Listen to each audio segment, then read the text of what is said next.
This episode of the Boat Geeks is sponsored by The Boater's Guide, a free app for Pacific Northwest boaters. The Boater's Guide is adventure and information, right at your fingertips, right when you need it. Find your happy place with The Boater's Guide, a free download on your phone or tablet in the App Store and Google Play. All right, on this episode of the Boat Geeks, we have Jake Beattie from the Northwest Maritime Center. And talk about a busy man. Oh my gosh! Yeah, I look at what he does, and I wonder if he feels like he's herding cats. Oh, for sure, he's got to be, but he does it well. Yeah, and you know, you say that, and it's like hard. It's hard to control things when you're herding cats, but no, he has got. He's successful. Really wonderful people. Yeah, doing all these different things at the Maritime Center. Who, like, obviously, we had Jesse on. We had one of his people. Yeah, he's just surrounded himself with the right people, good people, and the things that the Northwest Maritime Center is accomplishing, and their growth over the last few years has just been phenomenal, especially considering we just went through COVID. Yeah. You know, and they're just out there doing the programs. My daughter's been involved with sailing and, learning through the Maritime Center. It's just such a great program. A real strong point for Port Townsend and the boating community around here. We love everything that the Northwest Maritime Center does. And I think most people will probably think of the Race to Alaska, which for sure. Is, the most... he came up with it. Yeah. It was his baby. He thought of it. It's amazing. And he's an exceptional writer. Yes. The writing on the Northwest Maritime Center website has an edge to it. It has humor to it. It's self-effacing. And I've told him, I think, you should win awards for your writing. And that's just one element of what Jake does. Oh, for at sure. The Northwest Maritime Center. We get into it. He is absolutely an exceptional human being, and he is a wonderful person to have at the helm. And here he is, Jake Beattie. From beautiful Port Townsend, Washington, a Victorian seaport on the Salish Sea, and recorded aboard the motor vessel Traveler. It's the Boat Geeks with Darren and Daeron. I'm daydreaming of a day. I'm not wasting my time. Don't wait till I come alive. Sail away. I'ma sail away. Welcome to the next episode of the Boat Geeks. I am your host, Darren. And I'm your other host, Darren. And today we have a very special guest joining us. It's Jake Beattie, CEO of the Northwest Maritime Center. Welcome, Jake. Hey, thanks. And if it's helpful, I'm happy to be called Darren for the day. Yeah. We did have a 3D podcast with another Darren just recently, but we can go with Jake today. Yeah. Jake, it's great to have you here. We've been talking to you for years about doing a podcast and having you on as a guest. So it only takes, if anybody out there is doing a podcast, it only takes a few years to get Jake, who's always busy, as a guest on your podcast. But thank you for showing up. Yeah, thanks for having me. Totally appreciate it. So usually what we do, because we are the Boat Geeks, we love boats, everything about boats, Darren and I, we like to ask our guests what they like about boats or what your experience is about boats. So Jake, what do you love about boats? That is how long do we have for this question? Open-ended. Well, it's already ticking away. I have a pretty deep relationship with boats, and it's one that I feel like it's like with each year, I keep getting one layer of archaeology closer to whatever the truth is in terms of what really my connection with boats is. But it starts with something like boats are a monument, or monuments really, to like human ingenuity, human relationship with nature, like the iteration of humans doing things they're not really supposed to do, in a way that I think in my younger days, I would say it was human triumph. And as I get closer to wherever I am now, I think it's something like in our best moments, we can evolve along with this incredible natural universe that we're a part of and find ways of being in relationship with it. And for me, I continue to discover that that's why I want to be on the water, and that's the piece of especially this part of the Pacific Northwest that I want to work to connect people with. It's that we live in this incredibly dynamic, damn near spiritual set of saltwater waterways that have defined human existence here for 13,000 years. And the closer I can get to that, and the closer I can get other people to that, like, I feel like it's like me getting closer to who humans are supposed to be here. That's pretty cool. That is a great answer. I feel like I've heard similar expressions from pilots about doing things that we weren't necessarily meant to do. Obviously, fly, float on the water, cross the oceans. They're all fans of Bernoulli's principle in one fashion or another. Bernoulli's let's bring this up on screen right now. What is Bernoulli's principle? I think in layman's terms, it's the pressure differential, whether it's on a wing or a sail, where you have low pressure and high pressure, which drives either the boat forward or the plane up or down. So good call. I like that from both of you. So do you own a boat of your own? I do. I do indeed. You want to talk about it at all? Sort of. I am in transition between boats. The boat, my perfect boat is in hospice at the moment. Oh yeah. And it's been our family boat for a long time. It's a 35-foot New Haven Sharpie.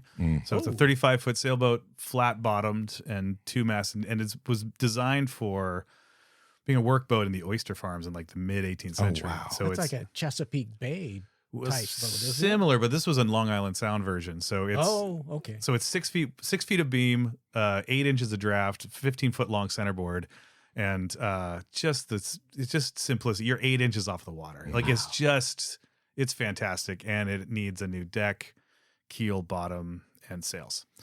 So I understand it's a wood boat. Sort of wanting to talk about it. Yeah, and I do understand the wood boat dilemma. So we bought another boat. It was supposed to be the interim boat because I wasn't ready to let go. And this boat was Hear that, sweetie? A 24-foot cat boat. So fiberglass cat boat. I was like, this is the perfect transition boat for me. It's still sail. It's got a cabin for the first time, so that's interesting. Yeah. It was so slow, and then the steering broke. So I got to sail it on its transit from Olympia, and then it broke, and I've hated it ever since. And I actually called Joe Klein at 48 North on my transit. It's like, I think I have a piece I'd like to write. It's called I Hate Boats. I hate my new boat, and I might hate boating. So we'll see how it goes. One of those experiences. Yeah. I understand.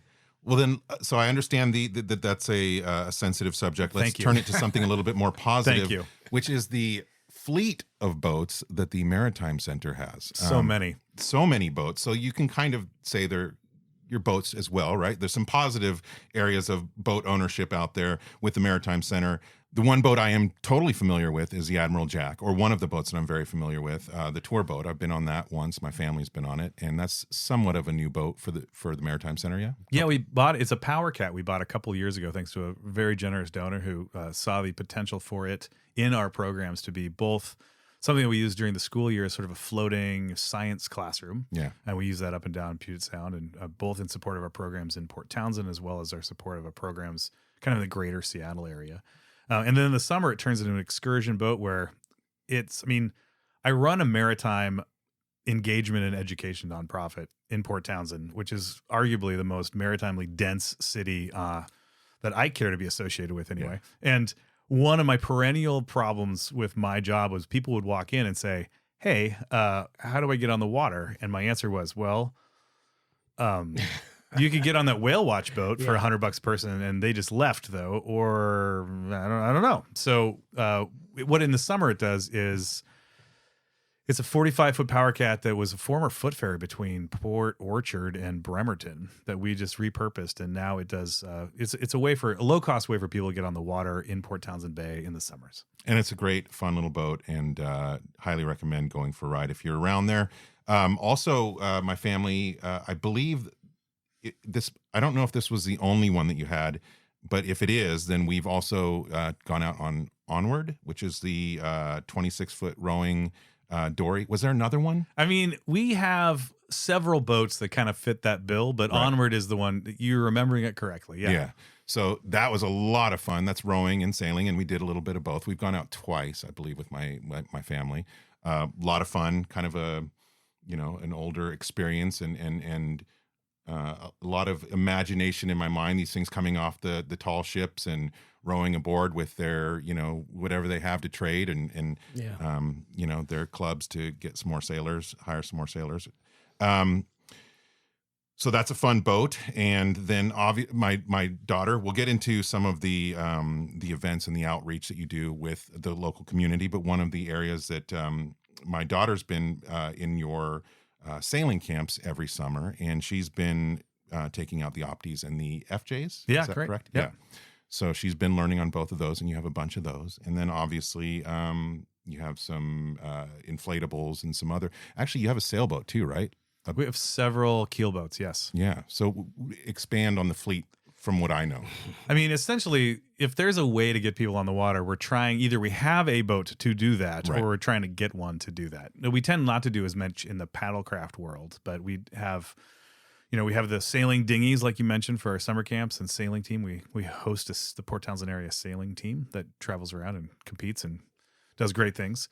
We have instructional boats for adults as well. So we have several keel boats. We have a boat that is really designed for group instruction. And if anyone wants to ride on or learn on I feel like I've sailed 6 perfect boats in my life. And the Maritime Center 2-3 years ago was donated one of them called Levion Rose. And it was Paul Gartside design. Beth Jesperson up in Canoe Cove in BC built it. And it's rare for me to say something is perfect, but this boat is perfect. Wow. It's absolutely perfect. And it sails like a dream. Well, that's saying a lot coming from you for sure. So, pretty much now you're able to answer that question no matter what. If somebody walks in and goes, how can I get on the water? There's something. And depending on the time of year, down to we built a few, they're flat bottom. I think they came out of a Glen L design, but they're flat bottom, side wheel paddle wheels that we've had during the Wooden Boat Festival, which I know we're going to talk about later. Yes. But I actually got to race Congressman Derek Kilmer in the Wooden Boat Festival. Wow. And these things that are they're designed for 6-year-olds. Yeah. And he's like, he came to the festival one year and he's like, I was like, what do you want to see, Congressman? He's like, I want to do something that my daughters would think is ridiculous. And I was like, right this way, sir. I've always thought that those little paddle boats would be a great educational tool to show power boaters that have twin engines how the twin engines can work. Because you just go you can side wheelers are just in general, regardless of the side of the boat, the most maneuverable boat there is. And so it might create a sense of false optimism unless your props are truly outboard. Well, yeah, some people just have a tough time realizing how to use twin props. Yeah. I don't know. Maybe it won't work. Well, it can be fun to try. Yeah, it sounds like something to try. Now, can people donate to the fleet? Is that something that you guys are open to? You mean in terms of boats? Boats, I'm talking about. Or, if somebody wants to donate funds directly to maintaining your fleet or something like that. But I meant boats, yeah. Funds are always preferred, to be honest with you. Of course. We do have a boat donation program, and 90% of the boats that we actually accept, we have to do so we're going to accept this. First, we're going to see whether the programs we're going to do fit the boat. Mm-hmm. And I just want to be honest with people. A lot of people, and I understand, my hopes and dreams are in my boat. And as soon as it went into hospitals, who can I find? It's a program. But of course, unless it really fits the profile of learning opportunities we're creating, then it's most likely going to get sold and we're going to find we're going to find the right home for it. Cause we really care about making sure that we can pass it on. And often what we do is we sell boats at a really affordable price because we're really interested in the access into the activity of the sport, whatever you want to call it.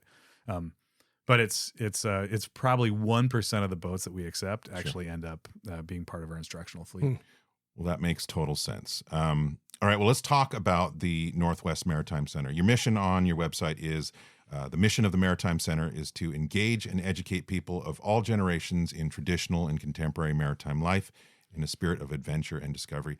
I thought that mission statement was perfect because just my experience of living here in Port Townsend for the last 6 years and what the Maritime Center has done and provided for us, my family, and for the community and the growth that you've done over the last few years, I feel like it just absolutely nails that mission statement.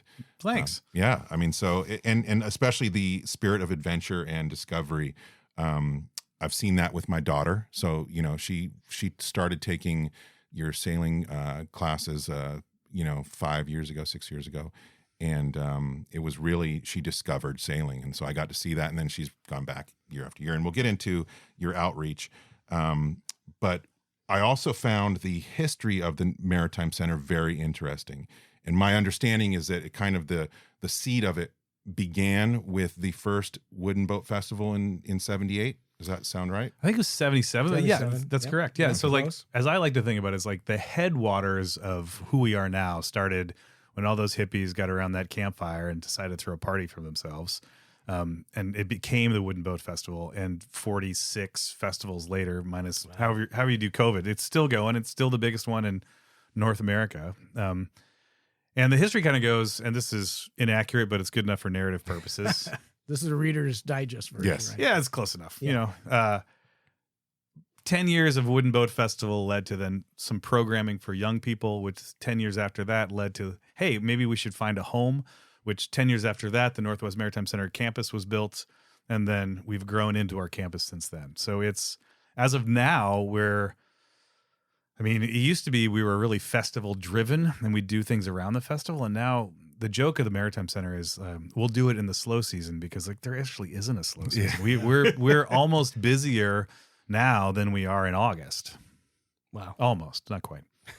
Yeah, but that's amazing that you have been able to take on so much and employ so many people and stay busy year round and provide the services that you do for the community and people interested in sailing, people that are interested in bettering themselves, anything. I mean, it's kind of overwhelming, honestly, going to the website because there is so much there. How many different organizations are under the Northwest Maritime Center umbrella? Well, it's one organization. So it's not like a confederacy, I guess.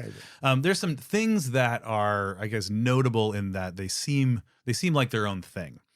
So we have a set of educational programs that are just for boaters and for people who want to build a boat and for people who want to come to our boat shop in Port Townsend and mess around or build their own project. Joel, our boat shop manager, created a program called Boat Shop with Benefits. So nice. If you have a so good. He's married and faithful, so like don't read too much into that. But it's if you have a project and you have the idea of how to get it done, but maybe not the tools or the expertise, you can come and we have experts around.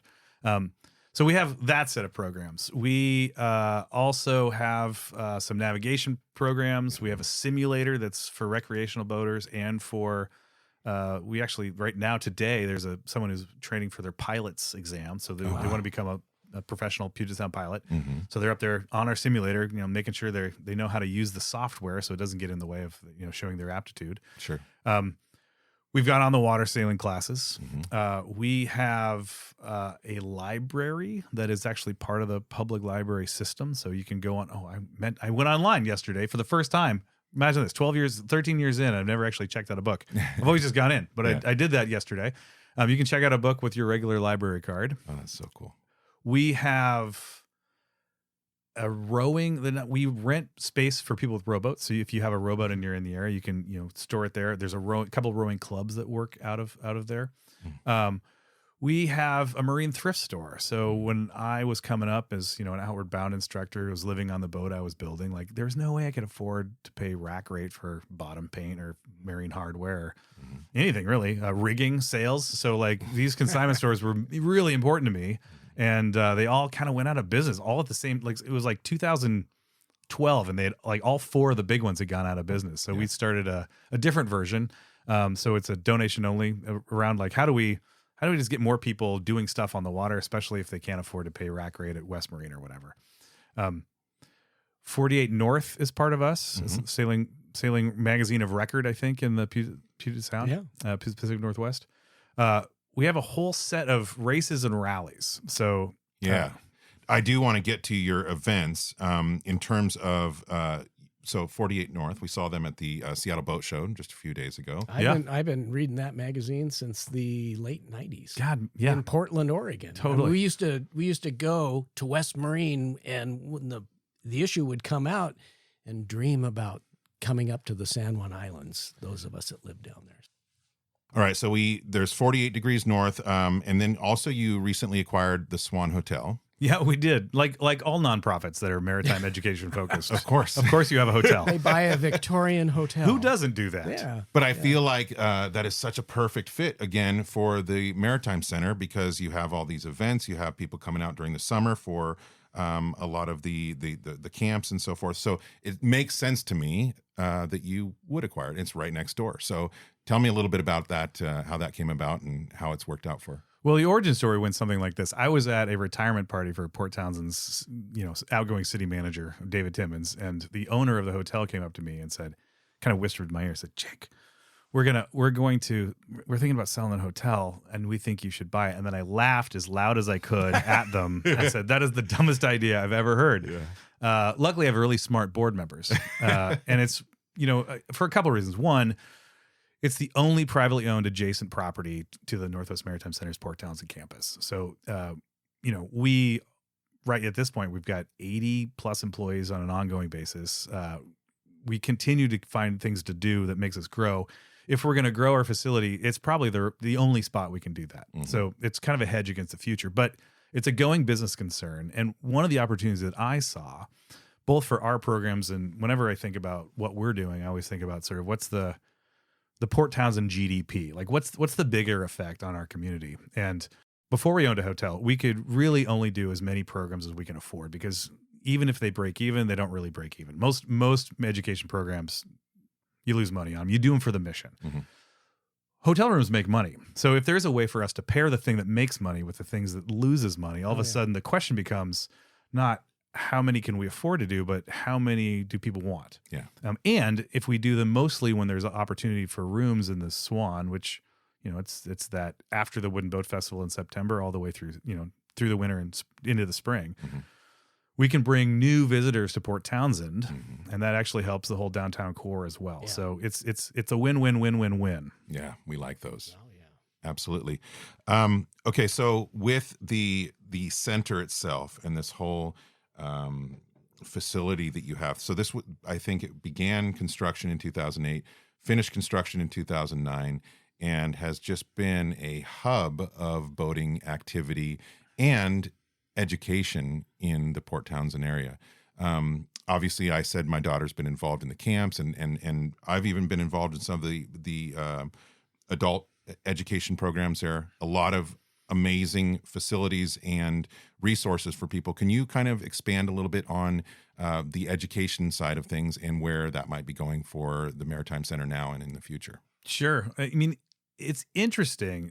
And a conclusion I came to a few years ago is that while there are pieces of our organization that are done by other organizations around the country in the region, we're the only one that I know that, regardless of how young you are or how old you are or how new to boating you are or like how professional you are, like there is an experience and an education offering for you all along that journey, so that once you're in the flow, you can come in and come out, but there's something for you now and there's a next step. Mm-hmm. And so for us, that means we have fun programs for youth and adults, right? We have summer camps for people as young as 5. We have summer camps for adults who come and they show up and they show up next to a pile of wood, and they have in the beginning of the week, they have a pile of wood and a half a clue. And at the end of the week, there's a boat, right? Like there's some fantastic things for anyone to do who's just getting into it. A big part of our focus in the recent years has really been doubling down on the stuff we do with public schools.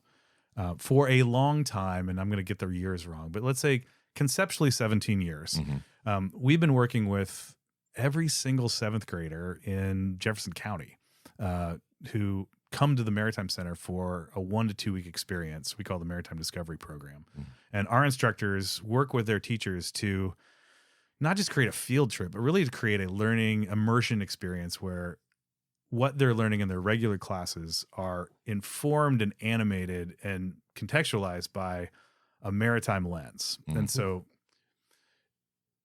algebra class isn't just algebra for algebra's sake. Mm-hmm. It's a navigation problem where you're doing time, speed, distance problems on a chart on The Port real Townsend. world. My daughter, when am I going to use this? Totally. Yes. Well, so in algebra class, you do that. In PE class, you actually go on those open boats you mentioned, where it's a rowing and sailing boat. Maybe it's a replica of a 18th century ship's boat.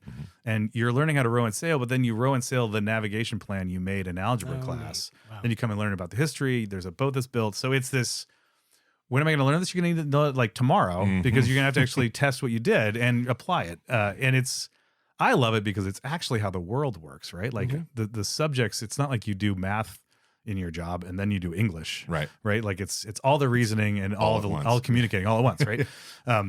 So that's been going on for a long time, and on that on the success of that, we built the Port Townsend Maritime Discovery Schools project, which created a blue thread of learning through all of the grades, and culminating in a high school program that we now host. It's called Port Townsend Maritime Academy. It's a full year, half-day program that's now in its 4th year. Wow. For any high school student who can come, and they get high school credits, they get industry certifications, so they get their first aid, they get some, like they're doing damage control drills and firefighting, it's small outboard maintenance projects, small boat handling. I don't know if they still do. They used to get their food handler's permit because the idea is galley work, right? Totally. Like when you're a new deckhand, right, you're probably making food. It would be great if you didn't kill everybody. That's a good start. That sounds so cool. Like that's something I would like to do now. It's pretty great. When I go to work in the morning and there's like 17 students in like full-on Gumby suits in the bay doing like survival drills, I'm like, that's school. They're doing school right now. How cool. Yeah. So if somebody is interested in this program, just head to the website at NW Maritime Center, nwmaritime.org, and they can find out about the high school program there. Port Townsend Maritime Academy. It's actually a collaboration between us and something called the West Sound Skills Center, which is out of Bremerton School District, actually. Okay. Yeah, that sounds great. And any student who can get here can be a part of it. Like we've had students as far south as Gig Harbor. Nice. We've had students from Coopville who would take the ferry over in the morning. It was super cool. Well, it's worth it. Sounds like I would do it too. Now, a lot of events throughout the year. Obviously, everybody knows the Race to Alaska. We'll get there. But coming up, you have the Shipwrights Regatta, February 24th. What is that about? That had an interesting history. It just started off with a bunch of shipwrights wanting to go out and sail, right? And turned into an annual event. It's an annual event. It's like, I feel like every other year it's either a really great sail or like it is the stormiest, coldest. Well, that's sailing, right? It's especially sailing in February though, right? Yeah, of course. But it's a really fun event, and one where kind of the oral history on that event is that the oral tradition, I guess, is that if you show up to the skipper's meeting, you'll get on a boat. So it doesn't if you're just interested enough to show up, like the whole idea is to have fun and get people out sailing. So it's a fun one. Then you have the 7048 on May 31st. That's actually my birthday. Congratulations. Thank you. So what is the 7048? 7048 is an event we started kind of in the wake of Race to Alaska, and it's a human power or muscle power only race from Tacoma to Port Townsend. It's 70 miles. You get a maximum of 48 hours regardless of weather. So you're in kayaks, canoes, paddle boards, pedal contraptions. The contraptions are the ones that stick out in memory for me. I love the contraptions. Yeah, right? People are so creative, and it's like this mix between art and functionality. And in its best days, yes. Yes. Well put. And then, like we mentioned, the Race to Alaska. This begins June 9th. There's no necessarily a close date on that. I think the close date this year is there is a finite close date. Okay. I think this year it's like 4th of July-ish. Yeah. So that is a big deal. We just had Jesse, Race Boss, on a recent podcast. And speaking of which, he launched his R2AK podcast. Yeah. I mean, obviously you can go listen to the Jesse Weigel episode and you'll get a lot of details about it, but tell us your experience with the Race to Alaska and your feelings on that amazing and incredibly dangerous race. Knock wood. Everybody knock wood. Yeah, I know. Well, I mean, I'm the guy who thought it up, so it's like my first child. Okay, so we tried to get this out of Jesse, kind of the origin story. Since you thought it up, let's do the origin story. Let's hear how this came to be. Well, you heard a little bit about my boat. My boat is simple. It's most of my boating, whether it really like my commercial boating history started on big boats and like progressively got smaller. Mm-hmm. And so the last thing I did professionally on the water, I was an outward bound instructor up here in the San Juans on roughly the same boats that we have at the Maritime Center now. So ship's boats, it's sailing oar, it's in a good day, you're rowing 2 knots. And so the currents that go 7 knots, you exist in supplication to them, right? At the mercy of. Yeah, very much so. Well, in unison with. Otherwise, Yes. Yeah. Uh, Don't fight it. But it's really where I re-fell in love with this area, and it's where I re-fell in love with being on the water. Yeah. And that's been a lot of my boating for my adult life has been on rowboats and sailboats. And there was a mug up at the must have been 13 Wooden Boat Festival at the beer garden with a bunch of us, folks who were just small boaters who were like, what do we do to get more people into this thing? Because it's affordable. It's a great way to be on the water. And honestly, I just hated all the ideas that were coming out. Yeah. And they were great, but it was like, let's go around Maristone. I was like, no one's going to care about that. Like, let's pick up trash off the beach. I'm like, that's good. But like, no one's going to care who picked up the most trash. And I am, in my best days, I'm in it for the showbiz, or like I like a good dramatic hook. I like the flash. And at some point, and this was like maybe 2 beers in, so pretty lightly lubricated idea. I said something like, "What if we just said we nailed $10,000 to a tree in Alaska and said go get it?" Wow. And I was like, "Wait a minute, that came out of my mouth. That's something." So There's is that what something happened? there. Did you just say it and you're like, oh my gosh? I totally did, and everyone looked at me like I was an idiot. But it was like, something's there. There's something there. And there was, obviously. I'm so because glad now, how many years later now? Well, this is, I think, It started in 15. 15. We had to take 2 years off, so I think Right. this is year 6 or 7. Math's not my strong suit. Matter. And there have been some amazing stories and adventures had by all. We featured the trailer for The documentary. and Did you guys see the documentary? Yeah. yes, So Wow. good. Wow. I know. I'm biased, but so good. Well, you're in it and you're good. Yeah. They actually gave me an IMDb page. Like it says Oh, starring yeah. Good for Jake you. Beattie, Yeah. which I think is hilarious because Nice. of all the people to play myself, I think I do a pretty convincing job. Yeah, I'm And convinced. You're a perfect guest on the boat Geeks, because I remember for the 38th annual Wooden Boat Festival, Pacific Northwest Boater, we did a video. We did a few videos for the Wooden Boat Festival, and you were kind enough to let us interview you. And The 38th? it was Was I there already you still? had just started. I Whoa. think.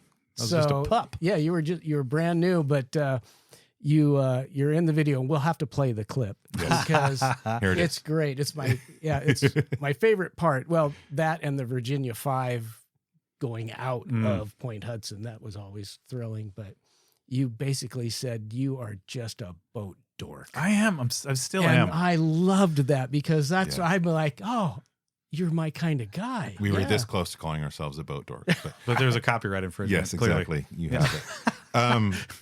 Yeah. So the I think what really appeals to me about the race to Alaska is the adventure aspect. I think that's what appeals to me Oh, yeah. in boating in general. I love since I was a kid, Star Wars, Star Trek, the idea of just going out and adventuring, discovering. That's what I love about boating. That's why I love cruisers and the Pacific Northwest. I mean, there's just so much to see up here. And I think the race to Alaska really appeals to me in a spectator way. Yeah. I do not have what it takes, at least not at this point, and maybe never. But I just see the excitement in the participants' eyes, and when they're explaining, because there's some documentaries that people made on their own, and so much footage to see people participating in that race. I think it's just really something special. So great idea. Obviously. So way to go. Yeah. Turns out, yeah. So turns far, out it so was good. A great idea. How has the Race to Alaska done in terms of raising the awareness level of the Maritime Center? I mean, because that's a shining star for the Maritime Center. You know, I don't. I can answer that question kind of obliquely. I think it was the first thing that we did that wasn't there was a slightly departure from everything we'd done before. It was the beginning of us living into the aspiration of this campus. It was really, from a scope and scale size, it was never meant just to be in service of Port Townsend, right? There's 9,000 people in Port Townsend. There's no reason we need a 27,000 square foot campus, right? So how, from the beginning, there was always, whether it was understood or not, there's sort of this implied mandate to do more, right? Mm. To do more for this boating community, to do more to connect more and more people to the water, and to do so in a way that felt as authentic to us today as the Wooden Boat Festival felt to the people that started that. Mm-hmm. And so it felt like it was the next sort of like piton in the rock faces, of us climbing to our future. Cool. And it really led to a bunch of interesting new projects. Like, I think it's pretty easy to draw a line between starting the Race to Alaska and 48 North magazine coming on. And then when we brought on Salish Sea Expeditions, which was a marine science nonprofit that we acquired 5 years ago now, like there's a pretty, from what we were able to do and the way people started paying attention to us in a different way, I think they started paying attention to Port Townsend in a different way. Mm-hmm. And so it was really like being who we are now really led, like, and this is one of those like leadership lessons for me. It's like, if you can be fully who you are, like there's usually power in that. And that, I think, really, for the Maritime Center, led us to a bunch of doors opening that we didn't even know existed before. Wow. Great way to put it. Blew those doors open, I would imagine, too. Yeah. And as a boater and living in the Port Townsend area, I'm very proud of our Maritime Center. Like it's, we are. Thanks. There's, you're like a beacon. Yeah. You're the flagship. Not that I intermittently flash people. Well, no. But, I mean, we've got Boat Haven, we've got the boat yard, which is just really famous, and then the Maritime Center. Yeah, I think. I mean, I think Port Townsend, I think the Maritime Center and the Wooden Boat Festival are really part of this symbiotic ecosystem in Port Townsend that I don't know that exists anywhere else, at least that I haven't seen. Yeah. And that it's us and the festival. As one big set of ways to translate and engage people. Yeah, there's the boat school that trains people that maybe get excited and they come to the Wooden Boat Festival and then they head there. Then they head to the boat yard and Boat Haven and the port as sort of like a supporter of craft tradespeople. Mm-hmm. And then I think about all the spin-off businesses that, like, I think about Port Townsend Foundry, about Eden Saw, about these things that, like, if you didn't live here, you would make a pilgrimage to come just to like hang out in Eden Saw's wood shop or like look at the foundries. I mean, it's pretty fun that we have the opportunity to like exist within a 5-minute drive of all these places. Yeah. And I think there's the only other place in the country that I can think even comes close would be Mystic Seaport. Yeah, but that's not even. It's a museum. Yeah, that's about like, it. I think if you count, I'm not aware of the Marines trade community in and around Mystic that is as vibrant as ours. That's just it. There isn't anything quite like this anywhere. And I would say, and I would imagine you get people coming up fairly regularly saying some certain aspect of the Maritime Center changed the course in their life. For example, it did me and my family. As I mentioned, we moved here, 6 years ago. I moved from Santa Cruz, California, so another coastal town and a lot of boats around me. But I didn't have the same interest in boats that I do now. And when we moved here in August 6 years ago, right before the Wooden Boat Festival. Went to the Wooden Boat Festival. My wife and I, it just like awakened something in us. All these old, beautiful boats and the history. I've always loved history and talking to all the owners or the operators. And which led to us buying our own wooden boat a few slips down here, which led to my daughter participating in the summer camps and the programs. And I can definitely say that all of that changed the course of my life, which, I'm sorry. on some level. And like I said earlier, I blame you for all of it. We wouldn't be here right now. We had wouldn't. That not, We really wouldn't. Yeah. And, you know, I'm sure, like I said at the beginning of this, I think you probably hear that from time to time, people coming up and saying, this really meant something to me. I now, you know, work in the industry because of you guys or whatever. Is that something that you do here? I mean, my first experience with Port Townsend was rowing a longboat, so one of those open ships boats from our Outward Bound base camp up in Anacortes to the Wooden Boat Festival in 2001. Wow. That, like, I remember like rowing in through the breakwater Point Hudson and was just like, what is this carnival? Like, wow, is this heaven? Yes. Like it's something. It's especially the Wooden Boat Festival, I feel like, but I think increasingly other events we do, like Race to Alaska or anything, but it's anytime you can turn on a light bulb and show someone like their own potential and show them a new opportunity that they didn't know existed, you know, it's a pretty powerful thing. I remember reading, you know, I've always had interest, as I mentioned, you know, my sci-fi background and just exploration. But I remember reading the Hornblower series when I was young, and I read all those books multiple times, and there was always something about the crew and working together and overcoming obstacles and so forth.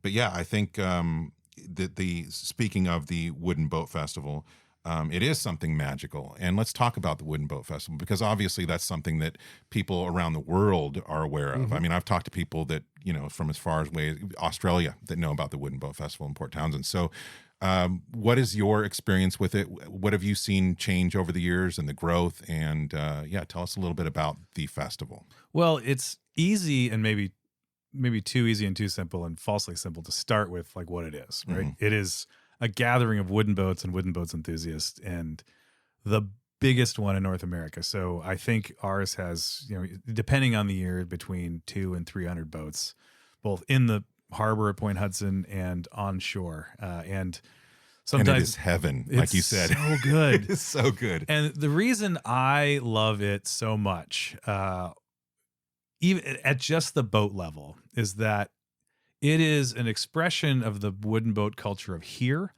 very intentionally. And that, you know, I went to the wooden boat show at Mystic, and notice the nomenclature difference. The Wooden Boat Show in Mystic, and it's the Wooden Boat Festival in Port Townsend. And I didn't fully appreciate till I went to the Wooden Boat Show, and the boats were immaculate. Sure. And they were like, it was like wall to wall, flawless hair shafts. Yeah. Just as far as the eye can see. For display only. Well, someone went out, but like there wasn't the same level of West Coast, like It wasn't community oriented. It seems like it was different. Well, so I don't. It is what it is, and I think it's relevant to that culture. Yeah. But the reason I think ours is so great is because, you know, I'm from Bellingham, and like, you know, West Coast is a little less polished. You know, we're a little more, I don't know, sarcastic, or, you know, there's around the edges. There's a salted. I mean, the Wooden Boat Festival in Port Townsend started around a campfire and a bunch of hippies and a bottle of wine and whatever they were smoking. Yeah. And like that community spirit has gone through all the way. And so, you know, as much as I love the fantastic, you know, Lake Union Dream boats or the absolutely flawless schooners or, you know, private yachts that show up, there's always something weird and wingnut that happens, right? Like one of my favorite, so the two of my favorite Wooden Boat Festival memories of just the boats, you know, this was maybe 10, 15 years ago now. There was somebody like cobbled together driftwood on pallets and stuck an outboard to it and just like powered in, just kind of like rapscallioned in, right? And just it was perfect. Pirate fashion. Just pirated in. Yeah. Or like, you know, the Brad Rice on Whidbey Island, this is maybe 10 years ago too, designed a folding 52-foot boat that was designed to fold up into a 20-foot container. What? Because the owner wanted to ship a 20-foot container to Europe to do canals, but wanted his boat to be 52 foot long for my goodness. And so there was this weirdo, they called it the Frog Prince. It was Transformer. like stuff that just wouldn't fly. Right. But it's part of the float. celebration. Yeah. And I guess the other part is, you know, there's the boats that you can go do. There's a million activities. Yeah. There are 100 or so presentations from worldwide experts who continually tell us, like, the people that show up in Port Townsend, like, they present all over the place. They're like the people in Port Townsend are better informed. They ask better questions because they're all boat geeks. Yeah. And then the party goes on until like the neighbors complain, basically, right? So like every night, and this is getting harder for me. Like I try to be the last one out, and it's not easy because there's some captain goes down contenders. with the ship. That's right. Yeah, you've got lots of vendors, all kinds of interesting, ship or boat related products, and people with knowledge. Great food. I always, that corn on the cob near the entrance always gets me. Lots of great beer, just everything. It's such a good time. Like It is. You can get lost there. You lose the time. You lose just everything. In I do really think it's obviously everybody thinks it's something immensely special, and I do agree. It is such a great representation of this boating community in the Pacific Northwest. I love it. I mean, it's just such a good time. So I hope people get out here. That is September 6th to 8th this year.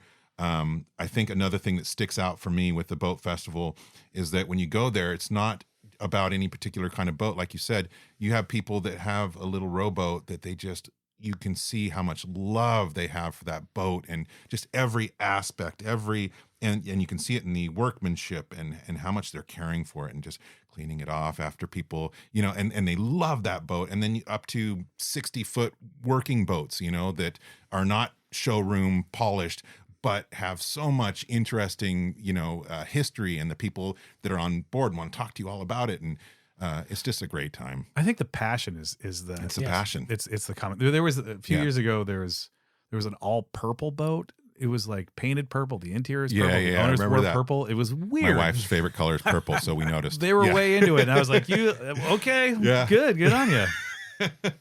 I think the other thing that I find great about the festival is that there's a balance of things staying the same and things changing, because I think that's also kind of a West Coast thing, right? Like we never stand still. Yep. So one of the things I'm most proud of the last year, and it's into the future, we created something called the Future of Maritime Tent, which is essentially our attempt to try to welcome in people other than like white guys with beards, because there is a representation issue, and where there's not a lot of space for people of color, for women, for queer folks. Yep. And so we basically was like, let's be intentional about making sure that everyone's welcome to the Wooden Boat Festival, because like that's how this started, right? It's wooden boats in the 70s were a thing because it was the accessible way to get on the water. So let's continue that tradition into the future. Inclusiveness. Cool. And you can read about that on the website at nwmaritime.org. I did check that out this morning. Yeah. Amazing. Again, everything. I would highly recommend everybody go check out nwmaritime.org. You can spend hours there. Like I said, I was overwhelmed with how much you guys are doing and involved with in a very positive way. Subscribe to the newsletter. Yes. We just today. Just got this one this morning saying the camps are coming up. Summer camps. Oh, yeah. So they fill up fast. Yeah. So They do.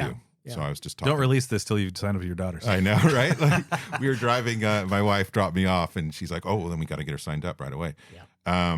But you can also check the Maritime Center out on Facebook at Northwest Maritime Center, all written out, and then on Instagram at NW_Maritime. You guys have stuff just going on all the time, so it's something you will want to check back out or check on regularly. We might have to have Jake come back and give us an update. If Jake will come back to us, then we would absolutely love to. War and Peace, the sequel. I'm on it. Exactly. Is there anything you want to hit on before we close up this episode? Is there anything on your mind? The sun has set. Yeah, So right. The sun has set. The in, natural Port lighting man Ludlow? has decided to Yeah. fade to black. Just that, there's a lot of exciting stuff we're doing beyond just the Port Townsend area. In fact, we're being asked increasingly to provide some educational leadership role in the Seattle area, where we're helping to start the area's first maritime standalone high school. Wow. We're actually been asked to do a feasibility study for starting a maritime college on the Olympic Peninsula. Oh my goodness. And lots of other things about congratulations. That's awesome. It's pretty nice, and I think it's a nod to the legacy of 47 years of building from a wooden boat festival. Everybody's blood, sweat, and tears that have happened over the decades has led to what you're able to do now, and that's just full circle. And then it comes back into the boating community and people who are supporting everything that you're doing. And what a wonderful program you guys are doing. Hey, thanks. Yeah, Keep up the good work, as they say. That is it for this episode of the Boat Geeks. We've had Jake Beattie from the Northwest Maritime Center, And I'm Daeron. I'm Darren. And we'll see you next time. And he's an honorary Darren. Yes, honorary Darren today. Daeron for the day. Cheers, guys. I'm daydreaming of a day. I'm not wasting my time. Don't wait till I come alive. Sail away. I'ma sail away. Like being in the sunshine, waking me up on the bright side, living for a better day. I'ma sail away. Yeah, I try to live every day to the fullest. There's beauty in everything I try to notice. Holograms form from the wind through the trees. There's gotta be more in this world left for me. Sing hallelujah from the basement floor. And I'm still holding out for so much more. Oh, I'm daydreaming of the day. I'm not wasting my time. Don't wait till I come alive. Sail away. I'ma sail away. Like being in the sunshine, waking me up on the bright side, living for a better day. I'ma sail away. Now I'm falling asleep on a chair in the kitchen. Wait for a sign, will I learn how to listen? I wanna hear, just too easy to speak. Reminding myself I'm not in this too deep. Sing hallelujah on the basement floor. Yeah, I'm still holding out for so much more. Yeah, I'm daydreaming of a